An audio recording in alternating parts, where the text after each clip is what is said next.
లోనే నాకు ఫామ్ అయింది. కానీ 22 అసలు ఏమి ఇంత కూడా ఎక్కడికి స్ప్రెడ్ అవ్వకుండా ఎంత వచ్చిందో అంతే ఉంది సార్. నాకు కూడా నీకు ఎలా తెలిసిందమ్మా, అసలు ఒంట్లో ఎక్కడ ఫామ్ అవ్వలేదు, అక్కడే ఉంది, నువ్వు చాలా అదృష్టవంతురాలివి. నాకు బ్రెస్ట్ కూడా ఏమి రిమూవ్ చేయకుండా చిన్నది ఆ గడ్డ తీసేసి ఇప్పటికి మెడిసిన్ కూడా ఏం లేదండి. 8 కీమోస్ ఇచ్చారు, 19 రేడియేషన్స్ ఇచ్చారు. క్యూర్ అయిపోయింది అని ఒక్క టాబ్లెట్ కూడా ఇవ్వలేదండి.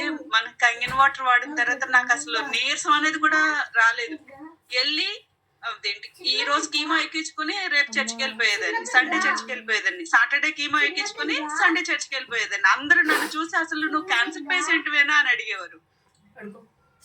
అసలు దేవుడు అందుకే నాకు ఈ కంగిన్ మిషన్ ఇచ్చాడేమో, మా ఇంట్లో ఇంత పెద్ద బలహీనత వస్తది, అందుకే ముందుగానే ఇది మేము కొనుక్కున్నామేమో అని నిజంగా తయారు చేసిన వాళ్ళకి మేము నిజంగా జీవితాంతం రుణపడి ఉండాలేమో అనిపించిందండి.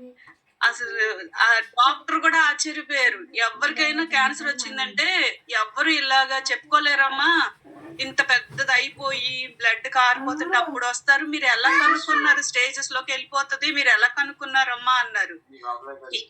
ఏమోనండి, నాకు చిన్నది అలా కనిపించింది. అంటే అది ఎక్కడ అసలు నా ఒంట్లో కూడా నేను ఎంత ఆరోగ్యంగా ఉన్నానంటే ఎప్పటి మామూలుగానే ఉన్నాను. కాకపోతే కీమోలు ఇవ్వడం వల్ల జుట్టు ఊడిపోయింది అంతే. నాకు ఏ బలహీనత లేదండి. ఇంకా ఎక్కడికి రాకుండా ఇంత టాబ్లెట్ కూడా ఇవ్వలేదండి. 1 ఇయర్ అవుతుంది, ఒక్క టాబ్లెట్ కూడా లేదు. నేను చాలా హ్యాపీగా ఉన్నాను. మా కుటుంబం మాత్రం చాలా హ్యాపీగా ఆ వాటర్ వాడిన తర్వాత. చాలా మంది కంగిన్ మిషన్ చాలా